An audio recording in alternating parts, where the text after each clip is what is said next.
சேலம் ஆத்தூர் தென்னங்குடி பாளையம் பகுதியைச் சேர்ந்தவர் ராம்பிரபு, வயது 37, தனியார் மகளிர் கல்லூரியில் கேண்டீன் நடத்தி வருகிறார்.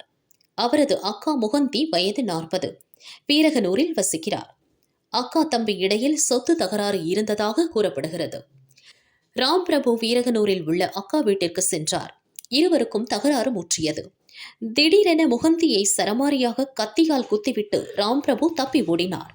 முகந்தியின் கூச்சல் சத்தம் கேட்ட அக்கம் பக்கத்தினர் உடனடியாக அவரை மீட்டு ஆத்தூர் தனியார் ஹாஸ்பிட்டலில் அட்மிட் செய்தனர்.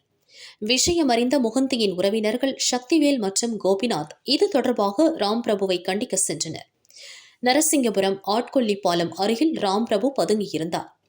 சக்திவேல் மற்றும் கோபிநாத் கடுமையாக சாடினர். மூவருக்கும் வாக்குவாதம் முற்றி கைகலப்பானது.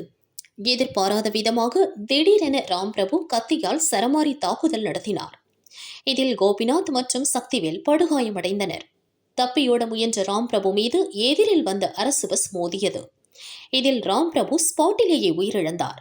வயிற்று பகுதியில் படுகாயத்துடன் கோபிநாத் சேலம் அரசு ஹாஸ்பிட்டலில் சிகிச்சை பெற்று வருகிறார். கையில் காயமடைந்த சக்திவேல் ஆத்தூர் அரசு ஹாஸ்பிட்டலில் அட்மிட் செய்யப்பட்டார். சம்பவம் குறித்து ஆத்தூர் நகர போலீசார் விசாரிக்கின்றனர். சொத்து தகராறில் உறவினர்களிடையே நடந்த இந்த கத்திக்குத்து சம்பவம் கடும் பரபரப்பை ஏற்படுத்தியுள்ளது.